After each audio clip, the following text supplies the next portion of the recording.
Hi friends, எல்லாருக்கும் வணக்கம். எல்லாரும் எப்படி இருக்கீங்க? நல்லா இருக்கீங்களா? Welcome to Shakti Saravana YouTube channel.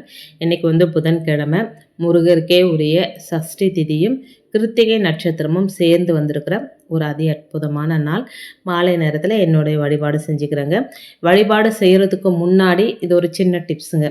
நம்ம நம்ம கையில் ஜவ்வாதோ இல்லை பன்னீரோ அப்படி இல்லைனா பேஸ்ட் மாதிரி ஏதாவது நல்ல வாசனை திரவியத்தை நம்ம கையில் நல்லா அப்ளை பண்ணிக்கிட்டு அதுக்கப்புறம் பூஜை செய்ய ஆரம்பித்தோம் அப்படின்னா நம்ம கையில் எந்த அளவுக்கு வாசனை இருக்கிறோ நம்ம வாசனையான கையால் பூஜை பண்ணும்போது அந்த பூஜைக்கு ஒரு தனி பவர் கிடைக்குங்க. ஏற்கனவே வீடியோவில் சொல்லியிருப்பேன். ஒருவேளை அந்த வீடியோ பார்க்காதவங்க இனிமேல் பூஜை பண்ண போகிறீங்களா இந்த டிப்ஸை ஃபாலோ பண்ணிக்கோங்க. அடுத்து இன்றைக்கி ஒரு ஸ்பெஷல் தீபமும் ஏற்ற போகிறேங்க. பொதுவாக முருகருக்கு வெற்றிலை தீபம் ஏற்றுவோம், இது எல்லாருக்குமே தெரியும். இன்றைக்கி ஸ்பெஷலான ஒரு தீபம் ஏற்ற போகிறேன். அந்த தீபம் ஏற்றுனா, வெற்றிலை தீபம் ஏற்றுனா என்ன பலன் கிடைக்குமோ அதை விட பல மடங்கு பலன் அதிகமாக கிடைக்கும் அப்படின்னு சொன்னாங்க. அந்த தீபத்தை தான் ஏற்ற போகிறேன். இந்த முருகர் ஃபோட்டோ முன்னாடி இந்த ராஜ அலங்கார முருகர் வர்றதுக்கு முன்னாடி வள்ளி தேவி யானையோடு இருக்கிற இந்த சின்ன ஃபோட்டோவை வச்சு தான் நான் வழிபாடு செஞ்சிட்ருந்தேன். இப்போ புது வீட்டுக்கு வந்ததுலேருந்து இந்த ஃபோட்டோ எடுத்து வழிபாடு செய்கிறதுல இது அப்படியே ஆணியில் அடித்து மாட்டிட்டாங்க. டக்குன்னு எடுக்க முடியலைங்க. ஸ்க்ரூலாம் நல்லா டைட் பண்ணி மாட்டிட்டாங்க. எனக்கு இப்போ என்ன தோணுச்சுன்னா, அவரை பார்க்கும்போதெல்லாம் மனசுக்குள்ளே தோணுது, என்னை வச்சு வழிபாடு செஞ்சுருந்தா இப்போல்லாம் என்னை கண்டுக்கவே மாட்டேன்றா அப்படின்ற மாதிரியான ஒரு தாட் எனக்கு தோணுதுங்க. அதனால் என்ன பண்ணேன்னா, அந்த ஸ்க்ரூ ட்ரைவர் எடுத்து கொஞ்சம் அந்த நெட்டை லூஸ் பண்ணி இந்த ஃபோட்டோவை எடுத்து அழகாக சந்தனம் குங்குமம் பன்னீரில் வச்சு நல்லா துடைச்சிட்டு சந்தன குங்குமம் எடுத்து இப்போ ராஜ அலங்கார முருகர், அது பக்கத்தில் வள்ளி தேவியானையோடு இருக்கிற முருகர் ரெண்டுத்தையும் பக்கத்தில் வச்சேன். ரொம்ப திருப்தியாக இருந்ததுங்க எனக்கு இந்த மாதிரி செய்கிறது. அதே போல் அழகாக பூக்களால் அலங்காரம் பண்ணிக்கிறேங்க. இந்த பூமியில் ஒவ்வொரு நொடியும் நடந்து போகுது, நகர்ந்து போகுது அப்படின்னா அதுக்கு காரணம் இறை சக்தி, இந்த பிரபஞ்ச சக்தி. இந்த உலகம் இயங்கி கொண்டிருப்பதற்கு காரணம் கலியுகத்து கடவுளான முருகன் அப்படின்னு முதல்ல நாம் நம்பணுங்க. நம்ம கை கொண்டு எந்த காரியமும் நடக்கிறது இல்லை, எல்லாமே அவர் மூலமாக தான் நடக்குது. முருகனுடைய மனசுக்குள்ளே நாம் குடியேறோமோ இல்லையோ, முதல்ல நம்ம மனசுக்குள்ளே முருகப்பெருமானே நாம் குடியேற வைக்கணுங்க. நம்மளுடைய மனசுக்குள்ளே முருகன் தங்கிட்டாரு அப்படின்னா அதுக்கப்புறம் வேறு என்ன வேணும் சொல்லுங்க. அதுக்கப்புறம் நமக்கு நடக்கிறது எல்லாமே நல்லபடியாக நடக்கும். இந்த நம்பிக்கையை முதல்ல நாம் கொண்டு வரணுங்க. அதுக்கப்புறம் தான் பரிகாரங்கள், வழிபாடுகள் இதெல்லாமே செய்யணும். நிச்சயமாக வேண்டிய வரங்களை சுலபமாக முருகப்பெருமான்கிட்ட இருந்து நாம் வாங்கிக்கலாம். முருகப்பெருமான் நம்ம மனசில் தான் இருக்கிறார், நம்ம கூட தான் இருக்கிறார் அப்படின்னு நம்ம நினச்சிட்டாலே கண்டிப்பாக நமக்கு நல்லது தானே நடக்கும். இப்போது நம்ம கடவுள்கிட்ட வேண்டும்போது பிரச்சனை இல்லாத வாழ்க்கையை கொடுன்னு சொல்லி நம்ம கடவுள்கிட்ட வேண்டவே முடியாது.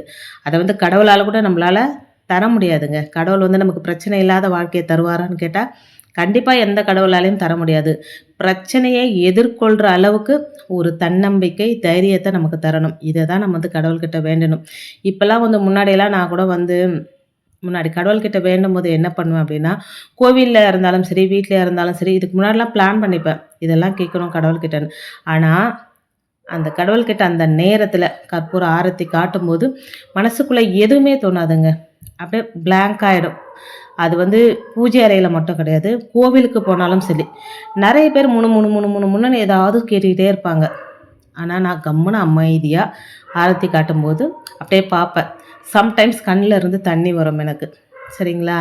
இது எத்தனை பேருக்கு அந்த மாதிரி இருக்குது, இல்லை எனக்கு மட்டும்தான் இருக்கா அப்படின்னு எனக்கு தெரியல. கமெண்ட்டில் சொல்லுங்கள். இது யார்கிட்டையுமே ஷேர் பண்ணாத விஷயத்த ஃபஸ்ட் டைம் நான் ஷேர் பண்ணுறேன். எதையுமே வேண்ட மாட்டாங்க. இது சத்தியமான உண்மை, நிதர்சனமான உண்மை. கோவிலையாக இருந்தாலும் சரி, வீட்லையாக இருந்தாலும் சரி, எதுவாக இருந்தாலும் நீயே பார்த்துக்கோ, உன்னை சரணாகதி அடைஞ்சிட்டேன், நீ பார்த்துக்கோ, எனக்கு என்ன தேவையோ நீ பார்த்துக்கோ அப்படின்னு சொல்லி நான் எந்த கோவிலுக்கு போனதாக இருந்தாலும் சரி, திருப்பதிக்கு போனால் கூட பெருமாள் கிட்ட இது வேணும் அது வேணும்னு எதுவுமே கேட்க மாட்டாங்க. நீ பார்த்துக்கோ, என் கூட இரு, அவ்வளோதான். அந்த நேரத்தில் எதுவுமே தோணாதுங்க. அப்படியே பிளாங்க் ஆகிட்டு கடவுளை மட்டும் அப்படியே கண்ணுக்கு நேராக பார்த்துட்டு, சம்டைம்ஸ் கண்ணில் தண்ணி வந்துடும். திருப்பதிக்கு போனால் கண்ணில் தண்ணி வர அளவுக்குலாம் விட மாட்டாங்க, தள்ளி விட்டுருவாங்க நம்மளை. ஸோ அந்த மாதிரி தான் இதுவரையும் யார்கிட்டையும் ஷேர் பண்ணாத விஷயத்த உங்களோட நான் ஷேர் பண்ணிக்கிறேன். இன்றைக்கி நெய்வேத்தியமாக ஏதாவது ஒரு இனிப்பு பொருள் வைக்கணும் அப்படின்றதுனால நல்லா நெய்யெல்லாம் போட்டு, முந்திரி, திராட்சை, ஏலக்கெல்லாம் போட்டு கேசரி செஞ்சுருக்கிறேன், ஆரஞ்சு கலர் போட்டு. இன்றைக்கி ஒரு ஸ்பெஷல் தீபம் ஏற்ற போகிறேன்னு சொன்னேன் இல்லைங்களா? இன்றைக்கி வந்து முருகருக்கு சொந்தமான நாள், முருகனுக்கு சொந்தமான சஷ்டி திதி, முருகர் பிறந்த கார்த்திகை நட்சத்திரம் 2மே சேர்ந்து வர இந்த நாளில் முருகப்பெருமானுக்கு இந்த வழிபாடு செஞ்சோம் அப்படின்னா ரொம்ப ரொம்ப நல்லதுங்க. அதாவது வாழை இலையில் நம்ம பூக்களால் அலங்காரம் பண்ணிவிட்டு நெய் தீபம் 6 தீபம் ஏற்றலாம். இல்லையா ஒரே ஒரு தீபம் கூட ஏற்றலாம். இன்றைக்கி ஒரே தீபம் நெய் தீபமாக ஏற்றுறது ரொம்ப ரொம்ப நல்லதுங்க.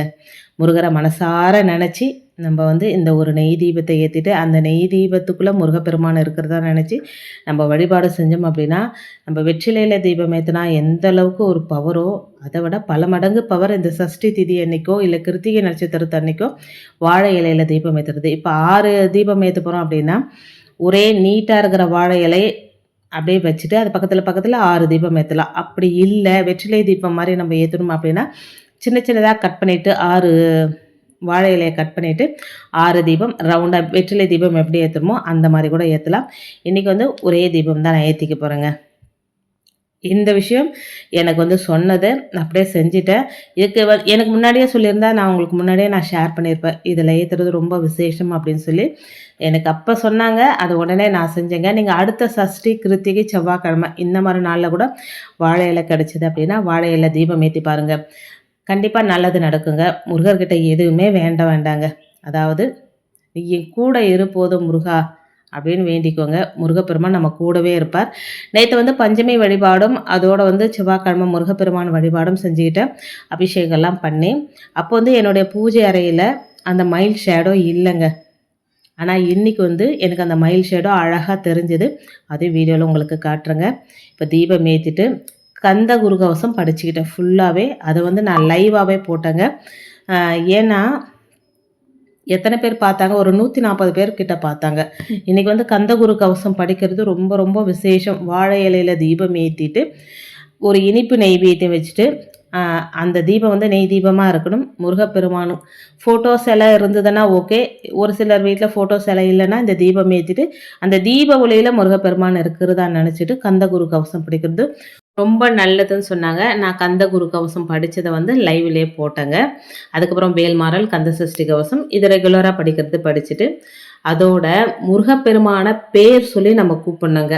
முருகா, முத்துக்குமரா, வடிவேலா, கந்தா, கடம்பா, கதிரிவேலா, சண்முகா, கார்த்திகேயா, என் அப்பனே சுப்பிரமணியா, வந்து என்னுடைய பிரச்சனையை கொஞ்சம் தீர்த்து வையப்பா. பாரத்தை என்னால் சுமக்க முடியல.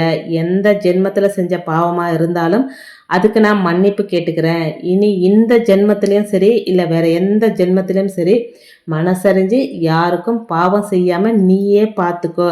என் வாழ்க்கையில் இருக்கிற இந்த பிரச்சனையை மட்டும் கொஞ்சம் சரி செஞ்சு கொடுத்துட்டா போதும், எனக்கு நிம்மதி கிடைச்சிடும் அப்படின்னு முருகப்பெருமானை மனமுருகி அழைத்து வழிபட்டு தான் பாருங்களேன். முருகன் ஏதாவது ஒரு ரூபத்தில் வந்து உங்களுடைய பிரச்சனையை நிச்சயமாக தீர்த்து வைப்பாருங்க. இந்த நாளில் உங்களுடைய வாயால் முருகனோட இத்தனை பெயர்களை நீங்கள் சொல்லும்போதே அதுக்கான புண்ணியம் கண்டிப்பாக நமக்கு கிடைக்குங்க. முருகரோட அதாவது நம்ம தலையெழுத்தையே மாற்றக்கூடிய ஒரு வரி மந்திரம், இதுவும் நான் ஏற்கனவே வீடியோவில் சொல்லியிருக்கிறேங்க. அந்த மந்திரத்தை சொன்னால் கூட நல்ல பலன் கிடைக்கும். ஓம் குமாராய நமக, ஓம் குமாராய நமக. இந்த ஒரு வரி மந்திரத்துக்கு அத்தனை ஒரு சக்தி இருக்குங்க. சிவபெருமானே தன்னுடைய வாயால் சொன்ன ஒரு மந்திரம் அப்படின்னா இந்த மந்திரம் தாங்க. ரொம்ப நம்மளை தலையெழுத்தையே மாத்திர மந்திரம் ஓம் குமாராய நமக அப்படின்ற மந்திரம். இன்றைக்கி பாருங்கள் அந்த ஷேடோ உங்களுக்கு நல்லா தெரியுதுங்களா? மயில் வந்து அழகாக உக்காந்துட்டு இருந்தால் எப்படி இருக்குமோ தோகையை விரித்து அதே மாதிரி ஷேடோ அங்கே தெரியுது பாருங்கள். உங்களுக்கு தெரியும்னு நினைக்கிறேன். நேற்று வீடியோவில் பஞ்சமி வீடியோவில் நான் காமிச்சிருப்பேன். எனக்கு அந்த ஷேடோவோ எதுவுமே இல்லாமல் ப்ளைனாக இருந்ததுங்க. நீங்கள் எத்தனை பேர் அந்த வீடியோ பார்த்தீங்கன்னு பாருங்கள். பஞ்சமி வீடியோ நான் போட்டிருப்பேன். அதில் வந்து இந்த ஷேடோ எனக்கு தெரியல. இன்றைக்கி எவ்வளோ அழகாக தெரியுது பாருங்கள். இதுலேருந்து நான் தெரிஞ்சிக்க வேண்டிய விஷயம் என்னென்னா, முருகப்பெருமான் நினச்சாருன்னா எந்த வடிவத்திலையாவது எப்போ வேணால் நம்ம கூடவே வந்து இருப்பார் அப்படின்றதுக்கு இது ஒரு உதாரணம். நேற்றும் இதே மாதிரி பூஜை பண்ணேன். நேற்று தெரியாத அந்த ஷேடோ இன்றைக்கி மட்டும் எப்படி தெரியுது, உங்களுக்கு எப்படி தெரியுதுன்னு மட்டும் எனக்கு கமெண்ட்டில் சொல்லுங்கள். நல்லபடியாக பூஜையெல்லாம் பண்ணி முடிச்சிட்டேங்க இன்றைக்கி. இந்த நெய்வேத்தியம் சாப்பிட்டுட்டு வெளியே வந்தேன். ஒருத்தங்க இருந்தாங்க பக்கத்து வீட்டுக்காரர். அவங்கள கூப்பிட்டு மஞ்சள் குங்குமம் குடுத்துட்டேன். யாருக்காவது ஒருத்தர் மஞ்சள் குங்குமம் குடுக்குறது வழக்கமா வச்சுட்ருக்குறேங்க. ஒவ்வொரு பூஜை நடந்ததுக்கு அப்புறமே எனக்கு ஏதாவது ஒரு நல்ல விஷயங்கள் நடக்கும். அந்த மாரி இன்னைக்கு என்ன நல்ல விஷயம் நடந்தது அப்படின்னா, ஒரு சந்தோஷமான விஷயம். அது கூடிய சீக்கிரம் உங்களோட நான் ஷேர் பண்ணிக்கிறேங்க. இப்ப டக்குனு என்னால அத ரிவீல் பண்ண முடியல. அது என்ன விஷயம்? எனக்கு எப்படி அது சக்சஸ் ஆச்சு அப்படின்றத கண்டிப்பா உங்களுக்கு அடுத்தடுத்த வீடியோல நான் ஷேர் பண்ணிக்கிறேன். வீடியோல நான் சொன்ன விஷயங்கள்லாம் உங்களுக்கு பிடிச்சிருந்தது அப்படின்னா, ப்ளீஸ் சேனலுக்கு சப்ஸ்கிரைப் பண்ணி சப்போர்ட் பண்ணுங்க. இந்த வீடியோவ உங்க ஃப்ரெண்ட்ஸ் அண்ட் ஃபேமிலிக்கும் ஷேர் பண்ணி விடுங்க. அவங்களும் பலனடையட்டும். இன்னொரு எளிமையான ஆன்மீக தகவலோடு உங்களை சந்திக்கிறேன். அதுவரைக்கும் நன்றியும் வணக்கமும். Take care and bye friends.